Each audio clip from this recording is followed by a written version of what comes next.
서로 인사를 잠깐 나누겠습니다. 오늘 우리는 부활의 이야기를 나누고자 합니다. 오늘 우리는 부활의 이야기를 나누고자 합니다. 인사하겠습니다. 오늘 우리는 부활의 이야기를 나누고자 합니다. 오늘 우리는 부활의 이야기를 나누고자 합니다. 아멘. 여러분, 많은 이야기들 하잖아요. 세상 이야기들 많잖아요. 야, 그 옷값 얼마야? 요즘 아이 잘 자라고 있어? 그래, 뭐 어느 대학 가려고 그러는데? 세상 이야기들은 많이 하고 있는데 정말 그리스도인으로서 나는 부활을 얻은 하나님의 자녀야.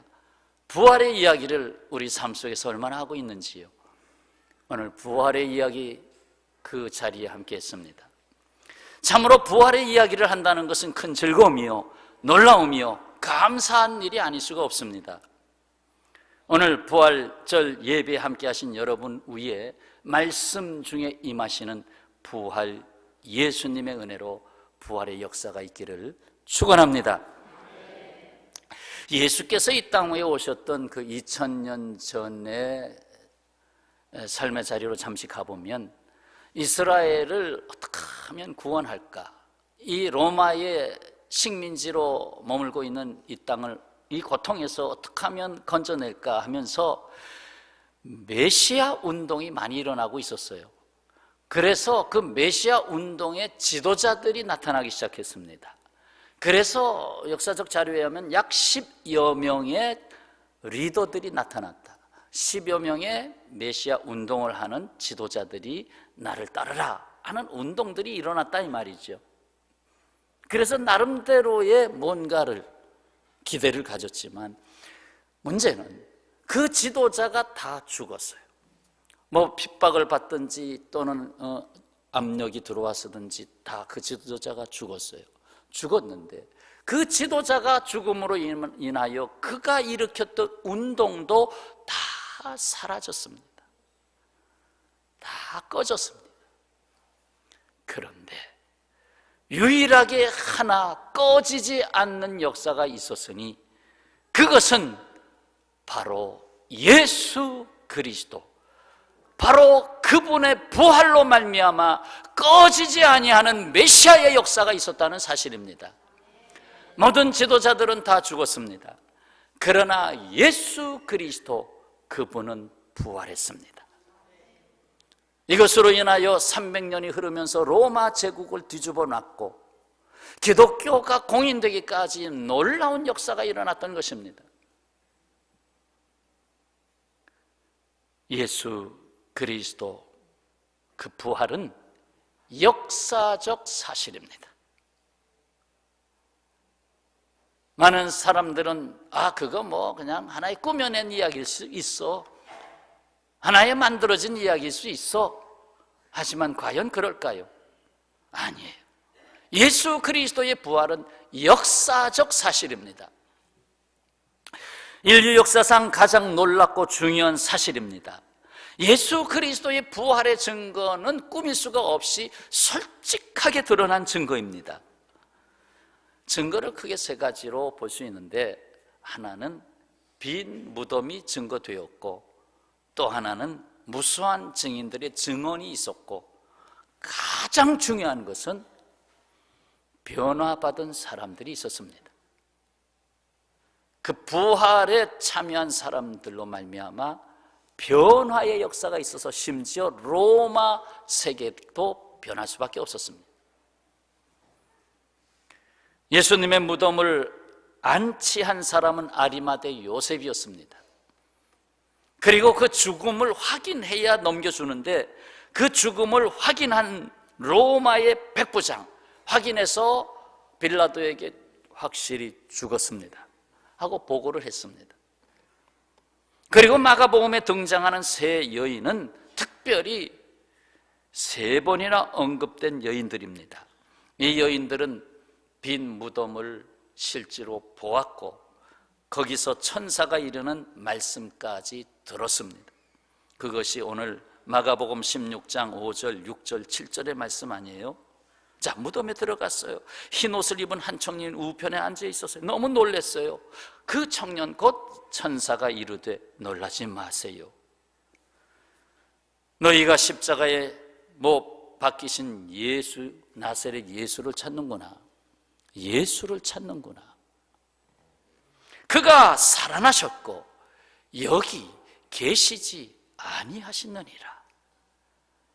엄청난 소식입니다. 이 소식은 이 인류의 역사 속에 가장 놀라운 소식입니다. 그가 살아나셨고 여기 무덤, 죽음이라고 하는 것, 죄의 삭신, 사망이라고 하는 이 자리에 이제 머물고 있지 않다고 하는 소식이었습니다. 이 소식을 가서 제자들에게 전하라. 그리고 예수께서 하신 말씀을 기억하게 해라. 뭐라고 하셨지? 너희가 갈릴리에서 나를 다시 보리라. 가서 전해라. 자, 당시에는 여인들을 천시하는 풍조가 있었습니다. 그래서 여인들의 말을 그렇게 중요시 여기질 않았습니다. 그렇다면 성경의 여인들의 말을 그렇게 중요한 부분에 넣어서는 안 됩니다. 오히려 제자들이 다시 가서 무덤을 보니 정말 무덤은 열려있고 예수님은 안 계시더라. 그렇게 넣어야지. 그런데 마가는 그렇게 하지 않았어요. 이 세 여인이 첫 번째로 예수님의 부활을 확실히 본 것을 기록하고 있어요. 여자들의 말을 중요시 여기지 않는 그 시대 속에 여자들의 증언을 넣었어요. 바로 이것이 성경의 솔직함, 바로 그 자체입니다. 성경은 꾸미지를 않습니다. 있는 그대로를 증거합니다. 그래서 여인들의 증거를 분명하게 제일 먼저 기록하고 있습니다. 그리고 사도 바울은 고린도전서 15장 부활장에서 여러 자료들을 모아놨어요. 고린도전서 15장 6절에 그 후에 500여 형제들에게 일시에 보이셨나니, 그 중에 지금까지 대다수는 살아있고 여러 사람은 잠들었으며, 그 후에 야고보에게 보이셨으며, 그 후에 모든 사도에게와 맨 나중에 만삭되지 못하여 난 자 같은 내게도 보이셨느니라. 부활하신 예수님을 본 자들이 엄청나게 많다. 그걸 증거했어요. 만약에 그게 사실이 아니면 그 중에 한두 사람이라도 나타나서 거짓말이요 그거 나 못 봤어 할 텐데 그렇지 않았다 이 말이. 살아있는 그들에게 가서 물어봐라. 예수님이 다시 살아나셨는지 안 하셨는지 그들에게 가서 물어봐라. 성도 여러분, 예수께서 무덤에서 나오셨다고 하는 것은 죗값을 내가 다 치루었다는 것을 선포한 것입니다. 온 세상의 죄를 내가 다 지고 간다는 건 이미 선언되었던 것이고, 그런데 죽음에서 다시 나오셨다라고 하는 것은 이제는 법정에서 마치 이제 이것은 다 처리가 됐으니 석방! 하고 선언한 것과 똑같은 것입니다. 무덤에서 나오는 것은 이제 이 인류의 죗값을 내가 해결했으니 나에게 오는 자는 다 그 모든 죄의 속박에서 풀려나리라 하는 걸 선언한 것입니다. 예수께서 말씀하셨죠. 친히 말씀하신 것을 친히 이루으셨어요. 요한복음 11장 25절 예수께서 이르시되 나는 부활이요 생명이니, 부활이요 생명이니 나를 믿는 자는 죽어도 살겠고 죽어도 살겠고 무릇 살아서 나를 믿는 자는 영원히 죽지 아니하리니 이것을 내가 믿느냐? 이 말씀은 어느 때 하신 말씀입니까? 죽은 나사로를 살리시는 그 자리에서 선포된 말씀이에요. 나사로를 살리신 사건은 친히 내가 이와 같이 죽어서 부활하리라고 하는 예표로서 하신 사건이었습니다. 하나님 예수님의 영광을, 부활하신 영광을 드러내기 위해서 사전에 나사로를 살리신 사건이었습니다. 부활, 얘는 인생의 부활이며 인생의 역전입니다. 인생의 역전. 여러분 예수님을 만나서 인생의 역전을 체험하고 계십니까? 내가 죽음으로 가면 아이고 죽겠다. 내가 아침에 자다가 깨어 일어나지 않았으면 좋을걸.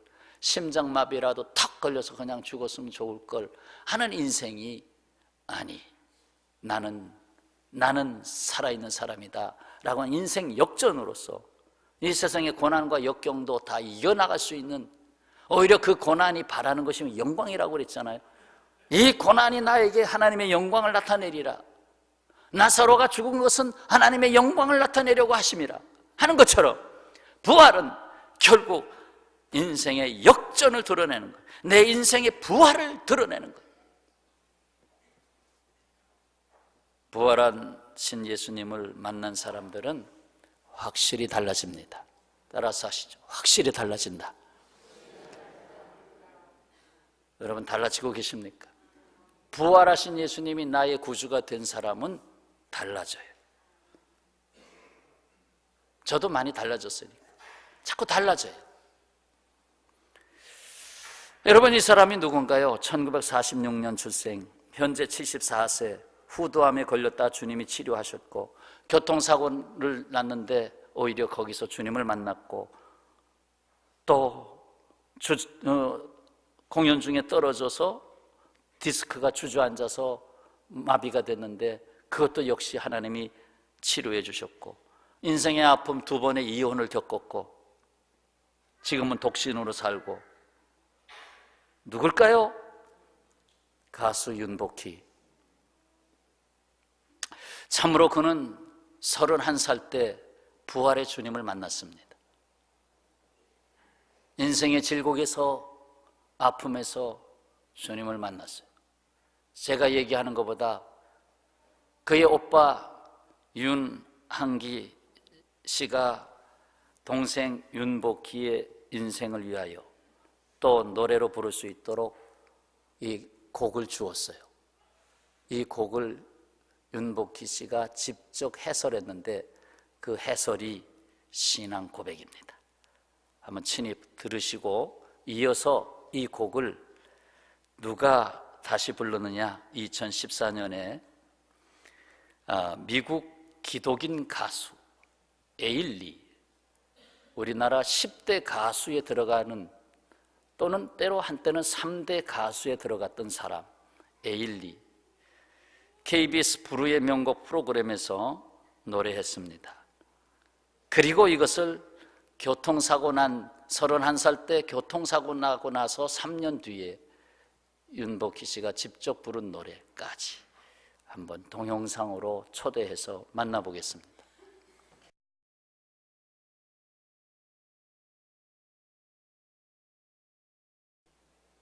여러분이라고 하는 제목의 노래죠. 여기서 나는 너를, 나는이 예수님 아니에요? 예수님. 이건 찬송가예요, 찬송. 그래서 약간 가사를 각색해가지고 세상 사람들에게 너무 거부감 주지 않기 위해서 약간 이렇게 돌렸죠. 사실 예수님이에요. 그래서 앞에서 해설이 나온 거죠. 이게 원곡은 이거다. 31살 때 그 버스가 고속도로에서 뒤집히면서 이렇게 공중에 떠가지고 한 바퀴, 두 바퀴, 세 바퀴를 도는 동안에 주님을 만났어요. 그 짧은 시간에 주님을 만나서 주의 말씀을 그가 듣고 성령이 그에게 임했어요. 그리고서 하나님께 쓰임 받았어요. 그리고 성경 공부를 제대로 했는데 하용조, 그땐 전도사님, 하용조 전도사님에게 3년 동안 1대1로 공부를 했어요. 3년 동안. 그러면서 주님께서 쓰시는 사람이 돼서 이렇게 그의 인생이 노래가 되는, 내가 너를 지었다, 너의 인생은 나의 찬송이라 하는 것처럼 그렇게 하신 거예요. 우리의 인생은 주님의 찬송입니다. 1절 고난의 찬송, 2절 눈물로 씹으면서 3절 고난은 영광을 드러내고, 그 우리 인생의 찬송이에요. 부활에 함께 하신 사랑하는 성도 여러분, 무덤을 찾은 여인들에게 보여주신 것은 바로 빈 무덤이었어요. 약속하신 주님의 말씀을 다시 기억하라고 주신 말씀이었어요. 그리고 부활을 체험한 여인들의 변화된 발걸음이었어요. 부활은 오늘을 살게 하는 확실한 소망입니다. 부활은 내일을 기다리게 하는, 가슴을 벅차게 하는 하나님의 영광입니다. 고난 있기에 영광이 있는 거예요. 그냥 예수님이 십자가 앉으시고 어느 날 하나님이 큰 손을 나타내서 얘야 다시 살려줄게, 이리 와 수술해줄게, 그렇게 하셨다면 달라졌을 거예요. 성도 여러분, 부활의 영광, 그날의 영광이 있습니다. 부활의 역사가 완성되는 그날입니다. 지금은 미완성이에요. 아직 육신을 가졌어요. 부활이 있는 나라, 하나님의 나라입니다. 거기에는 영원한 평화, 샬롬이 있어요. 거기에는 모든 관계가 치유되고 아픔으로부터의 해방이 있어요. 더욱이 이 세상의 삶이 전부가 아닙니다. 이 세상의 삶이 전부로 생각하기에 그렇게 욕심을 갖는 거예요. 이 삶이 끝이 아닙니다. 진짜 완벽한 삶이 기다리고 있습니다. 이 부활의 확신 속에 사는 자를 이 세상 근심이 붙잡을 수 없습니다. 이 세상 환난이 붙잡을 수가 없습니다. 그렇습니다. 고난은 원해요. 고난이 원해요. 영광을. 그런데 부활하신 예수님을 보니 여전히 못자국 난 그 못 박힌 손에 못자국이 그대로 있어요. 아, 부활했으면 싹 없애주시지. 그런데 그 상처가 그대로 있어요. 그것 또한 하나님의 메시지예요. 왜 부활하신 몸, 예수 그리스도의 부활하신 몸에 못자국을 그대로 남겨두셨는가? 우리에게도 지난 날들의 고난의 상처들이 있습니다.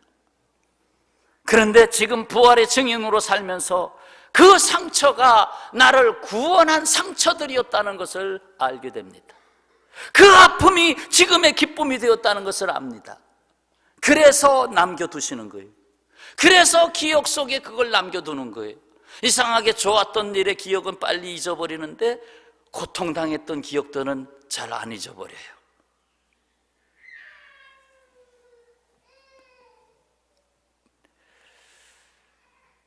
마지막 그날은 모든 것이 역전되는 날입니다. 슬픔이 기쁨이 되고, 고난이 영광이 되고,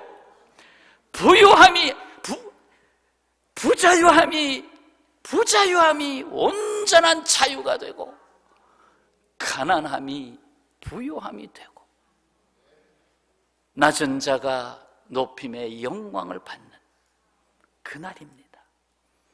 주님의 영광이 바로 우리의 영광이 되는 그날입니다.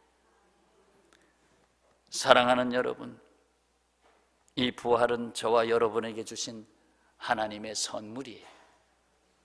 선물. 예수님의 부활 이야기는 옛날 이야기가 아닙니다.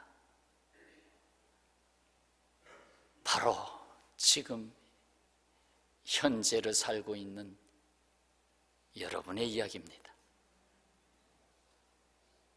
뿐만 아니라 이 세상 삶이 전부가 아닌 그날의 영광, 내일의 영원한 이야기입니다. 사랑하는 여러분, 부활의 이야기, 성경책에 쓰여져 있는 이야기, 덮어놓은 이야기가 아닙니다. 바로 지금 여러분의 이야기입니다. 확실히 믿으시길 바랍니다. 오늘의 부활입니다. 그리고 내일의 부활이요, 3일째 되는 날의 부활이요. 부활은 오늘 부활절로 끝 아닙니다.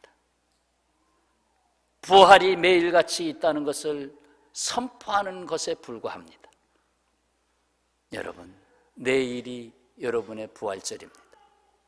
모레가 여러분의 부활절입니다. 여러분이 살아가는 삶의 현장들, 모든 삶의 자리에 부활이 있습니다. 제가 말 주변이 없어요. 그러나 꼭 하고 싶은 이야기들입니다. 부활은 현재의 사실이라는 것. 내게 왜 지금 고난이 있는지, 왜 아픔이 있는지, 그것은 부활의 영광을 보라고. 저는 여러분에게 부활하신 주님의 이름으로 선포를 하려고 합니다. 하나님이 그래도 부활절에 주의 종의 선포를 귀담아 들으시고 주님께서 허락하시기를 축원합니다. 세 가지를 선포하겠습니다. 찌꺼기로 남아있는 죄와, 내 안에 찌꺼기로 남아있는 죄가 있는지 보세요. 부활절인데 아이고, 아직도 나는 감사해야 되는데 아직도 내 안에 감사 99번 하다가 꼭 한 번 불평이 막 쏟아져 나오지 않았습니까? 그거 가지고 다 깨뜨려 버렸어요. 다 주님의 마음으로 참다가 한 번 딱 혈기가 폭발해 가지고 다 터뜨리지 않습니까? 아직 내 안에 남아있는 찌꺼기, 가만히 놔둘 땐 몰라요. 근데 이게 흔들어 버리면, 누군가 나를 흔들면 그 가라앉은 앙금이 후루룩 일어납니다. 왜 그 앙금이 아직도 남아있는지, 그거 오늘 마저 걷어냅시다. 물론 육신에 남아있는 찌꺼기가 있어요. 왜 이렇게 뼈가 아프지? 왜 무릎이 이렇게 아프지? 물론 찌꺼기로 조금씩 남아있는 게 있어요. 또는 장애로 남아있는 부분도 있어요. 하나님이 이 땅에서 다 치유하지 않으시고 마지막 그 큰 영광이 있기에 그날에 치유하실 것도 있어요. 여기서 다 치유받으면 천국 안 갈 거예요. 솔직히 말해보세요. 이 땅에서 다 치유받았어요. 이 땅에서 그냥 모든 게 다 완성됐어요. 그러면 누리고 싶지, 천국 가고 싶어요? 이 땅에서 많은 사람들 거느리고 떵떵거리며 10층짜리 건물 100층으로 짓고 또 바벨탑 쌓겠지요. 저는 지난 특별 새벽 기도 때 그 말 한 개 자꾸 쟁쟁거립니다. 노트르담 대성당, 그거 다시 회복하는데, 온전히 회복하는데 40년 걸린답니다. 근데 원인이 뭐 전기 누전이라고요. 원인이 어디 있을까요? 저는 원인이 하나님께 있다고 생각합니다. 얘들아, 너 모여서 거기서 대관식도 하고 별의별 아주 유명한 결혼식 거기서 하고 다 너희들이 영광 다 가져가고 첨탑은 96m까지 올라가고 나 예수 그리스도는 어디 있니? 예수 그리스도는 어디 있니? 너희들의 마음이 정말 있니? 그런데 다시 짓겠다고? 엄청난 돈이 들어가겠구나. 그거보다 더 멋지게 짓겠지. 바벨탑이 될까 무섭구나. 부활, 정말 예수 그리스도가 부활하고 있는 것인지, 내 안에서 예수 그리스도로 부활하고 있는 것인지, 너의 길은 나의 길이다, 너의 생명은 나의 생명이다, 너의 영광은 나의 영광이다. 그런데도 아직 나라고 하는 고집 속에서 살고 있구나, 내 자신이라고 하는 그 감옥을 내가 자꾸 만들고 있구나. 나는 너를 무덤에서 끄집어냈는데, 나는 너를 감옥에서 끄집어냈는데, 너는 또다시 너를 너라고 하는 감옥 속에 또 집어넣고 있구나. 생각해 보세요.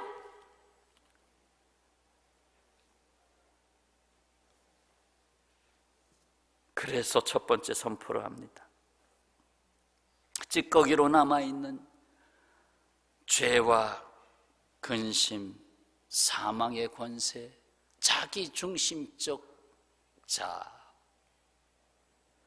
사랑하는 성도들에게서 부활하신 예수님의 이름의 권세로 명하노니 물러나갈지어다. 오직 부활하신 주님의 권세가 오늘도 내일도 모레도 영원토록 함께 있을지어다. 그날의 영광이 오늘의 고난 중에 치유와 기쁨과 평강과 감사로 충만히 임재할지어다.